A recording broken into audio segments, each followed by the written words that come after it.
Hello, my friends. We are reading day 218, and we're reading Zephaniah chapter 1 through Zephaniah chapter 3. But before we get into our study for this evening, I want to thank you for taking a moment to check out this video. Thank you for being a part of the yearly Bible reading program. Hopefully, you're finding the group to be very helpful and beneficial as you read the Bible every single day and leave feedback on the things you're learning. If you have not yet accepted the challenge, please check out the description box below, and there you can find a link that will take you directly to the YouVersion Bible app, where you can join a number of us reading the Bible every single day and leaving feedback on the things we're learning. So we'd love for you to be a part of the community, and I know we'll be blessed as much as we hope you're blessed by the interaction. All right, so here we are, Zephaniah chapter 1, another new book. This book is considered one of the minor prophets. It was written between 635. 635 to 622 BC. And so we're looking at a book that is concerning the judgment that God is going to bring against the tribe of Judah. And there is a very consistent theme in this book. It is the day of the Lord. So we hear this phrase quite often among the prophets, the day of the Lord. It's really affectionately called the day of judgment.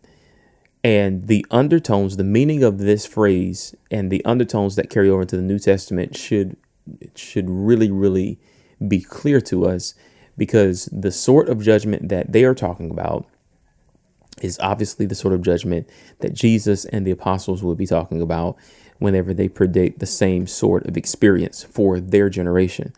So let's think about what that looks like. Then this looks like the nation of Israel going through her chastisement by the hand of her enemies.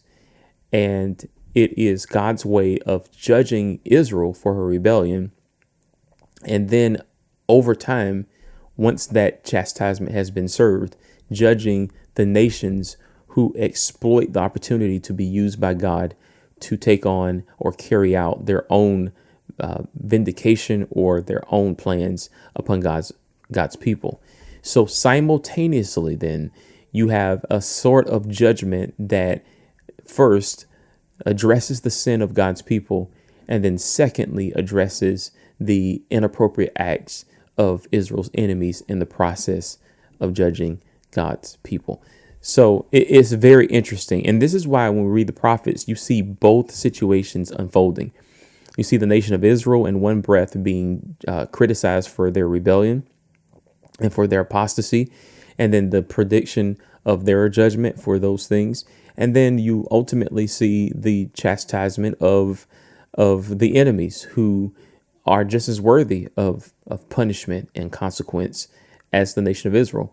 And it is mind-blowing to see how God can, in one instance, use individuals who are just as wicked as the people he's judging and still be righteous in the process. He does this by carrying out justice at different times and in different ways, but always satisfying the deed with a just consequence. So in the book of Zephaniah, we see that this is a prophecy that's written or given around the time of Josiah. And he, in chapter 1, addresses Jerusalem and Judah. Then in chapter 2, he begins to plea with Israel or Judah to repent, because there is a day coming. You see it in verse 3. Seek the Lord, all who are humble, and follow his commands. Seek to do what is right and to live humbly, perhaps even yet the Lord will protect you from his anger on that day of destruction. So you see that there's this day. You see often, literally in chapter 1, this terrible day, a day of bitter tears, a day when the strong men will cry out, a day when the Lord's anger is poured out, a day of terrible distress and anguish, a day of ruin and desolation, a day of darkness and gloom, a day of clouds and blackness, a day of trumpet, a day of the Lord's anger, day of destruction. You just see this constant reference to this day that Zephaniah has in mind. And all of this, again, the meaning and the allegorical reference, if you will, it carries over into the New Testament. All right. So in chapter 3, then, after all of these proclamations of a day, then he invites and promises, or rather, should I say, promises redemption and hope. Here's one verse. It says, those in verse 12 who are left with will be the lowly and the humble. So all this destruction is going to basically wipe out everyone, but the ones who are left are going to be lowly and humble, for it is they who trust in the name of the Lord. It says the remnant of Israel will do no wrong, and they will never tell lies or deceive one another. So you see this emphasis on the remnant of people who are going to be saved, and they're effectively saved for God's purpose and for his use. He says in verse 15 that the Lord himself, the King of Israel, will live among you. And in verse 17, the Lord your God is living among you. In verse 19, he says, I will give glory and fame to my former exiles wherever they have been mocked and shamed. And on that day, I will gather you together and bring you home again. I will give you a good name, a name of distinction among all the nations of the earth. And I will restore your fortunes before their very eyes. I, the Lord, have spoken. And that's how the book ends. So you see, the goal is never to destroy Israel, but to chastise her and bring her back into a proper relationship. And when a nation who is being used to carry out that purpose does not understand the ultimate aim and goal of God, then they make a very terrible and some terrible mistakes that could obviously cost them. So we see a lot going on here, and it's such a beautiful example of the ministry of prophets and how they in one instance how they are able to diagnose and address the issues that the people of God are facing or have maybe with an inspired word from the Lord. And so it's just good to see the character in the individuals. When we think about Zephaniah, very short book. We don't know much about him.